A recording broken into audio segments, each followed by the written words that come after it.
Kepada yang terhormat, seluruh warga Republik Indonesia, dimanapun Anda berada, khususnya masyarakat Halmahera Maluku Utara.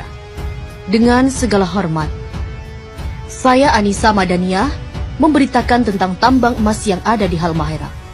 Pemberitahuan ini sengaja saya menggunakan bahasa Indonesia dan tiada satupun kata-kata intelek agar seluruh lapisan masyarakat bisa memahami semua apa yang saya tuliskan. Perlu kalian ketahui bahwa tambang emas yang paling terbesar di seluruh Indonesia tempatnya bukan di Papua, tapi tempatnya berada di Halmahera Maluku Utara. Tambang emas itu milik negara kita. Artinya, emas itu hanya milik negara. Bukan berarti tambang itu milik pemerintah setempat atau bukan milik pribadi pemerintah pusat. Kini tambang emas itu telah diberikan oleh Luhut Binsar Panjaitan dan Jokowi kepada pengusaha asing yang berasal dari negara Cina dengan dana investasi sebesar 70 triliun 200 miliar rupiah pada tanggal 3 Juli 2017. Selama ini, alasan mereka bahwa tambang-tambang itu hanya untuk kesejahteraan rakyat, tapi kata-kata itu adalah pembodohan atau kata-kata bohong. Sudah berapa banyak tambang-tambang milik negara kita telah dibelikan oleh pemerintah kepada pihak asing. Harusnya seluruh rakyat Indonesia telah menjadi milioner, yang sekolah digaji, yang berobat ke rumah sakit pasti gratis karena setiap jiwa telah menjadi milioner. Tapi, apa yang kita dapat dari hasil tambang-tambang itu?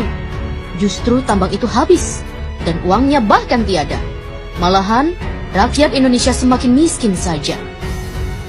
Para pemimpin Indonesia, semuanya orang-orang buangan. Mereka hanya tumpukan-tumpukan sampah tanpa ilmu pengetahuan, lalu mereka menjadi manifest atau pencari jabatan di negeri ini dengan jalan sogok dan suap. Manifest ini menghalalkan segala cara untuk memperoleh jabatan.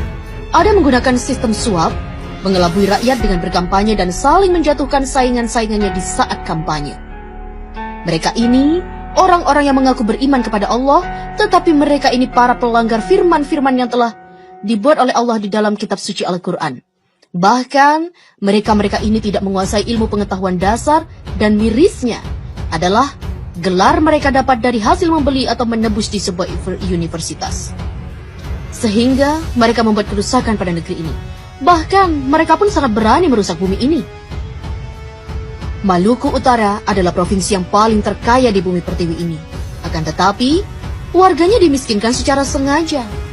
Wahai saudaraku, ketahuilah oleh dirimu bahwa Maluku Utara adalah provinsi termiskin se-Indonesia karena pemerintah pusat dan gubernur daripada serta wali kota Maluku Utara yang sengaja memiskinkan warga di sana.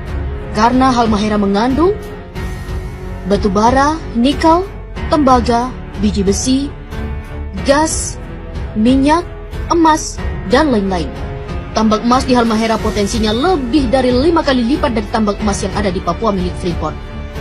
Tambang emas di Halmahera dirampok secara legal melalui pemerintah pusat, dan tambang itu dirampok oleh PT Nusa Halmahera Minerals dan PT Sanatova.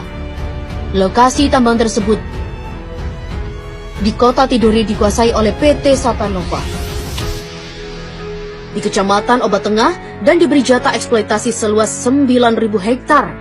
Dan potensi emas nggak bisa ditebak karena emas betat itu sangatlah banyak jumlahnya. Di bagian selatan Gosowong, Maluku Utara, dikelola oleh PT Nusantara Nusa Halmahera Mineral. Pada tahun 2016, mereka berhasil mengantongi emas seberat 10 ton. Di Pulau Bacan, di Obi, dan di Kiowa. Ketiga lokasi ini, pasca pelantikan Gubernur DKI dan pasca pelantikan Gubernur Maluku, akan diberikan secara lelang pada pengusaha yang bermodal sangat besar. Ketiga lokasi ini belum dikelola. Lokasi ini berpotensi logam emas yang sangat melimpah ruah. Jika hasil tambang emas itu dibagikan kepada seluruh rakyat Maluku, maka provinsi akan menjadi nomor 1 terkaya di seluruh dunia. Tambang emas ini rencananya pasca pelantikan gubernur akan dilelang kepada pihak asing. Siapapun keluar sebagai lelang, maka dialah yang menjadi si penguasa tambang itu. Presiden, Wapres, Menteri, KPK, BIN, MPR, DPR, Gubernur hanya mampu menghabiskan seluruh tambang-tambang yang ada di seluruh wilayah NKRI. Entah itu tambang yang berada di laut maupun yang ada di daratan, semuanya diserahkan kepada negara luar. Sebab mereka tidak mampu mengelola, tidak mampu mensejahterakan rakyat, karena mereka bukanlah para pemimpin, tapi mereka hanya mampu mensejahterakan dirinya dan keluarga, partainya, dan pengusaha asing karena mereka adalah para pengkhianat negara dan mereka adalah perampok yang sesungguhnya. Wahai saudaraku, apabila Presiden Republik Indonesia dan rombongannya mengunjungi provinsimu, itu tandanya sumber daya alam yang ada di sana akan segera dirampok untuk diberikan kepada negara adidaya dan uangnya hanya untuk mereka-mereka saja. Bahkan mereka selalu berhutang pada negara lain dan bahkan mereka mencari para investor asing sebanyak-banyaknya. Hal ini bertujuan hanya mencari kekayaan pribadi mumpung mereka masih menjabat sebagai yang disebut di atas. Saya Anissa Madania, putri Indonesia yang tidak takut terpenjara dan tidak pernah takut untuk mati. Wassalam. Mohon diviralkan biar sampai ke tangan para pejabat yang amanah.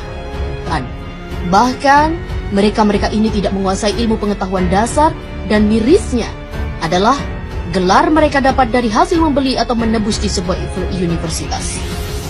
Sehingga